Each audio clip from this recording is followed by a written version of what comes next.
All right, it is Wednesday. It is Hump Day, and I am here with Sara Haines. Hello, Sara. Hi, Brian.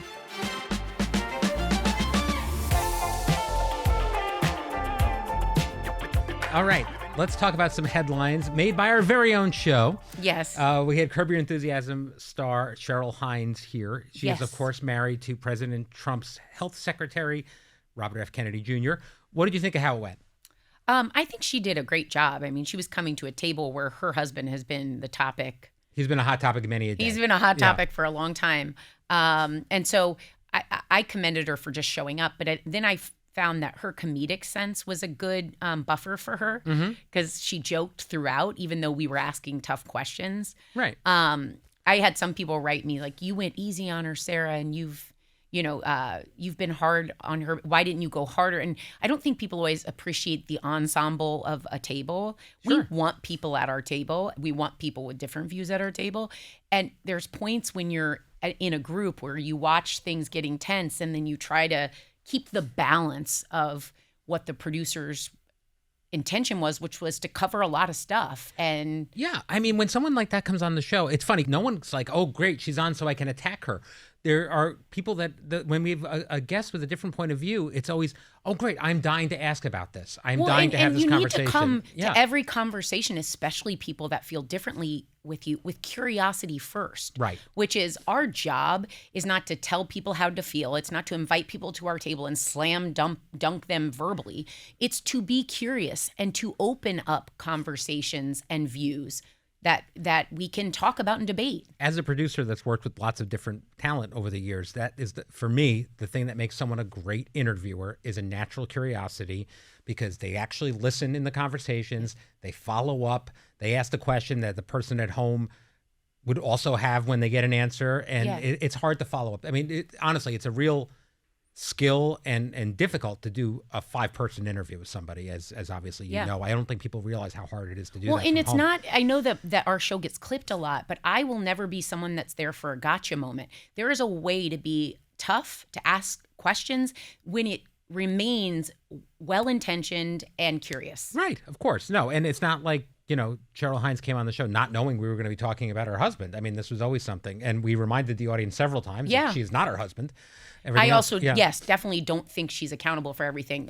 But I thought she handled it like a pro. I thought so too. And she actually, I was just reading a quote, because there's been a lot of articles about the interview, and it made me very happy to read this. She gave, when reached for comment, a representative for Hines said that Hines was not annoyed at all, and it was a great balanced conversation with the co-host. And she left happy, which is what was my actually impression when she left. Yeah. Also, so and I'm sure a lot of people heard this conversation, were interested in buying her book, which is also a good thing for her. So. Yes, absolutely. Yeah, absolutely.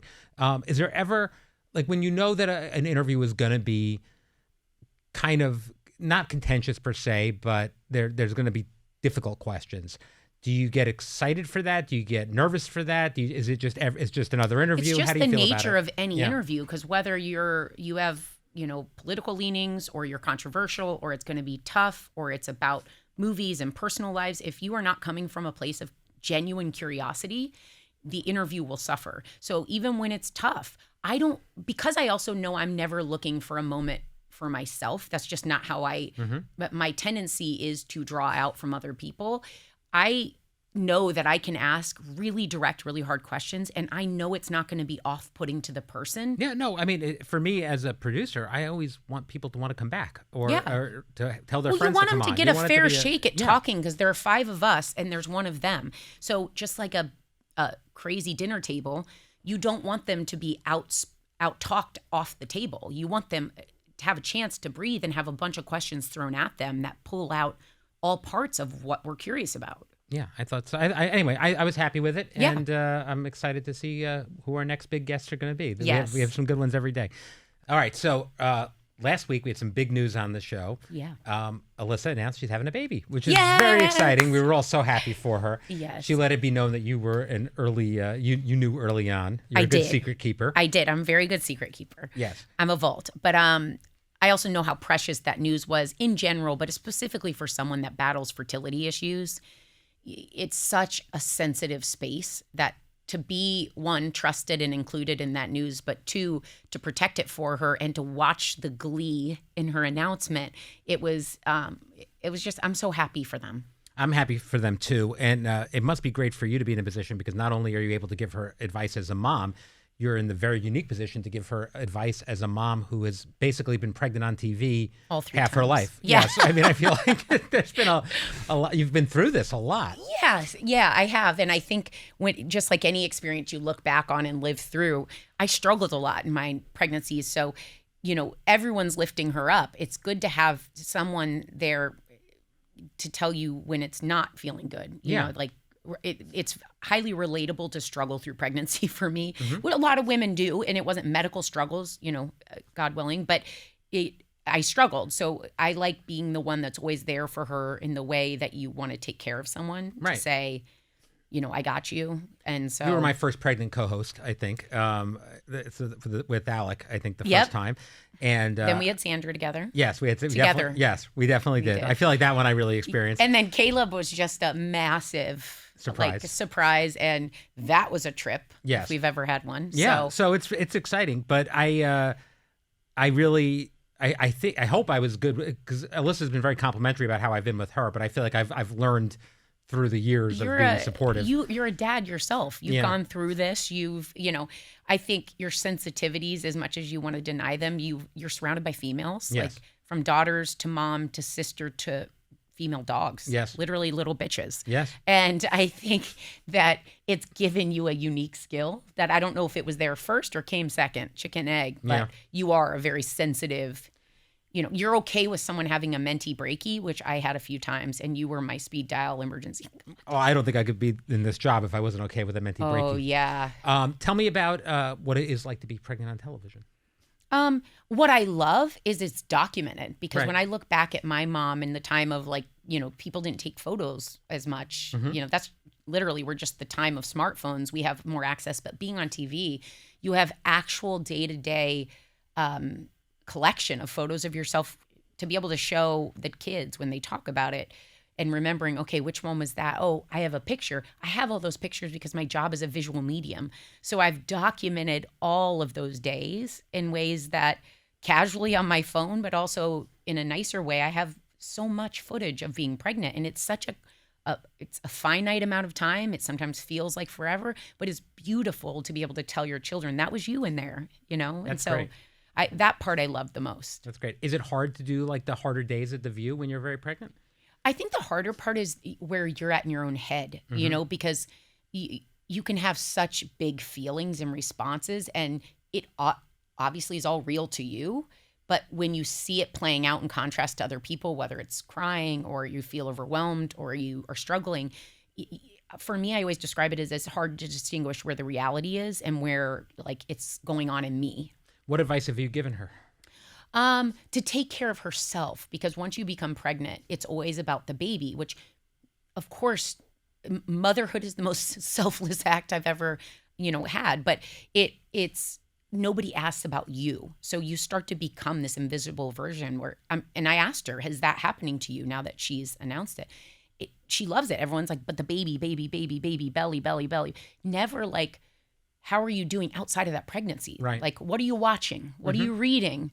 What are you feeling like eating today? Not only in terms of the baby, just being herself. She's still in there. So I really told her, remember and be reminded all the time that you're there too, and take care of that person. You've been really vocal about your experiences with postpartum. Yeah. And is that something that you were aware of before you went through it? When you talk to somebody who's pregnant, do you worry? You don't want to scare them, obviously, but... No. So first of all, I thought I'd be able to spot postpartum because I've battled depression and anxiety since my college years. So Right. I thought, I'm definitely going to be prone to this, and I'll see it when it comes. And that's the elusive nature of mental struggles and mental illness, is they're elusive and you don't always see them. So postpartum caught me off guard. Yeah. And also Joy, actually, when I was pregnant with Alec, told me about a New York Times article about perinatal depression, which is when you're pregnant. And she hands it to me, and I started crying as I was walking out, because I felt like, oh my God, I'd never thought that I could just be depressed and battling the whole transformational part. Right. But a friend of mine wrote me when I was pregnant, and I hadn't talked to her since college. And she wrote this thing about what a beautiful blessing kids are. But then she goes on to say, I just want to be the one to tell you it can also be the most isolating, lonely, hardest time you've ever been through. And I just want you to be aware so you don't feel alone if it happens. Then it happened. That paragraph was something that came back to me instantly when I started to recognize I was really struggling. And so whenever I see a woman that's pregnant, including I've had a lot of conversations with Alyssa, if it's your first time pregnancy and I tell you this and you don't need the information, who cares? But if you need it, it will be helpful to know you are not alone if this does not feel like normal, if you don't feel overly ecstatic when the baby comes, if you don't recognize your abilities as a mom, if it feels dark and lonely and you're embarrassed to admit it because what can you do now? The baby's there. And I said the shame might be greater for you because you struggle with fertility, which means I can't imagine if I tried and tried and tried and tried, then had the baby and then struggled. Right. I would feel like, what have I done? Am I not grateful? And so we've had a lot of conversations. I always say, be warned, because then if you need me, reach back. If you don't need it, amazing. Yeah, that's great. It's funny.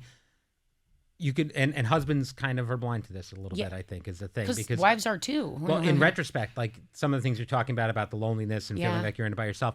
My wife told me long after our first child that she experienced a lot of that feeling. And I was oblivious the entire time. So, and as far as in touch with women and in tune as I am, supposedly, But Brian, I don't know how you could, honestly, because they also say, we talk about postpartum and the fourth trimester.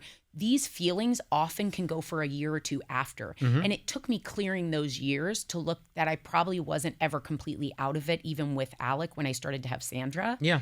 And so you see it more clearly, and then you spell out the symptoms for other people to say, if you see these things, I'm here for you, because it caught me off guard, and I had been on and off medication. I'd had therapy, and it still showed up in a different set of clothing for me. Yeah, and you're someone who thinks about how you're feeling all the time. That's interesting. Yeah. So it wouldn't surprise me, and it didn't surprise me when Max didn't see it all. Yeah. All right. Speaking of your kids, you posted a video of you and your daughter Sandra dancing to the Taylor Swift song, "The Fate of Ophelia." It is adorable. It is amazing. Was this her idea, your idea? How did this happen? So I wanted to do the little TikTok dance. Right. My friend Anna had sent it to me, and she goes, this is so cute. And Sandra might like it, because Sandra has loved all the new songs. Mm-hmm. And so I went to her and I said, we can learn this dance. And I show her on my phone, and she said, well, I've got some ideas of my own. And I thought, that is the most precious thing I've ever heard, because as I've said, I want to be her when I grow up. People will say, she's just like you. She's just like you. What I admire about her is she's not like me. I did not think that way. She is not only like coloring outside the lines, she doesn't see the lines in the first place. Mm-hmm. She writes her own story. She's super creative in this world of her own. And to know that I'm not 7, and when I hear that there's a dance, I'm like, we should learn it the way we should learn it. To learn it. She goes, no. Just follow me, mama. So there's 3 takes. That's the third take where she said, we get done with the first one. She goes, I don't like what I did there. And then she does it again. And I'm like, I love this for her. She's just in her own world.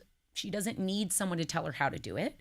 And she looks great. I loved it. It's so cute. So many feelings. All right. Now, I just have to go back to this before we go, because today on the show, we talked about plastic surgery. Yes. And Joy listed off what she does in the dermatologist's office.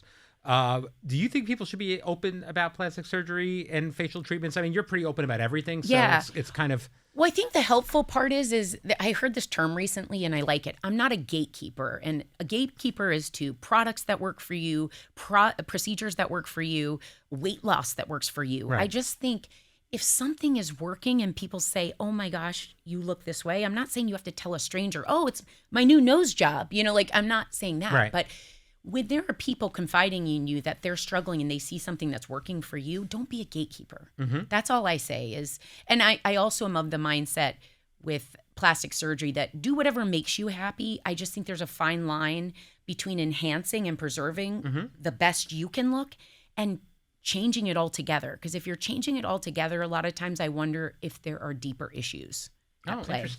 Interesting. I mean, I think with public-facing people like you guys, there's such pressure to look the way you want to look, or the way you looked 10 years ago, or everything else.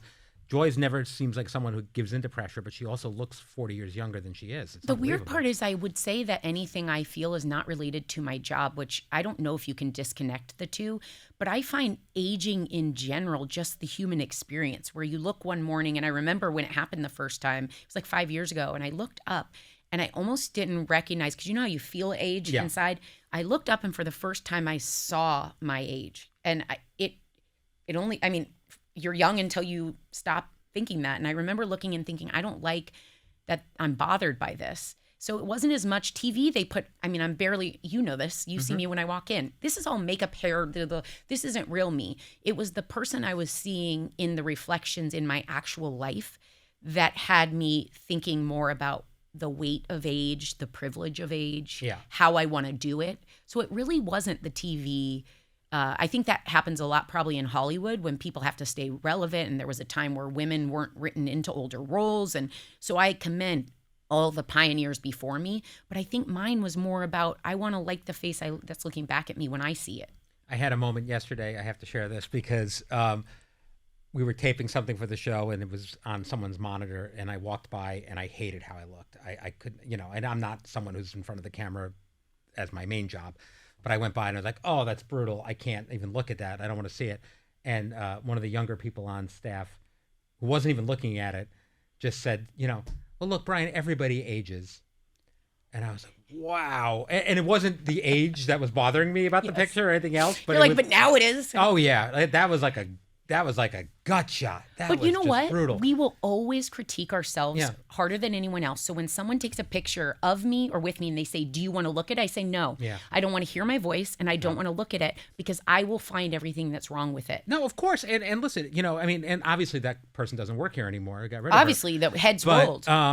But, in my head, we've talked about this. Yeah. We're younger than we are in our head. In my head, I'm like 30.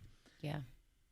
32 maybe, but in reality I'm 49, and that is and that's tough. When I'm talking to people on the staff, the younger people on the staff, I have to step outside of myself because they're probably thinking they're talking to an old man, and in my head I'm talking to a peer, and in reality they're closer to my daughter's age than my age. But that's when you look for your peers, because what I realize is, yes, that is jarring and it happens to me all the time, but then I stop and I say, but wait, I have my people. Today I was referencing something about the 80s, and the woman I was talking to stopped and she said, oh, you don't have to tell everyone because then they'll know how, or something. And I said, no, I find comfort in finding my people. Sure. No. Like today, our guest, I remembered Adventures in Babysitting. Of course, which I've spoken to him about, Bradley Whitford. Yes. So I said away, I go, kind of, one that doesn't get as much attention as it should would be Adventures in Babysitting. And so the bonding moments, the reason it's so fun when you quote something or you recognize my quote is you're finding your people. Those are your peers. Yes. The ones that remember the songs, the candies, the scratch and sniff, the binders,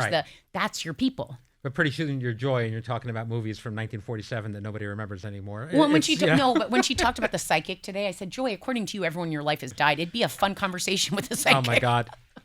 Everyone vying for airtime with you. Of course. All right. Well, that is all the time we have for today. Thank you for joining me, Sarah. Thank you. Tomorrow, I'll be back with Anna Navarro. Always a crowd pleaser. And we'll see you then.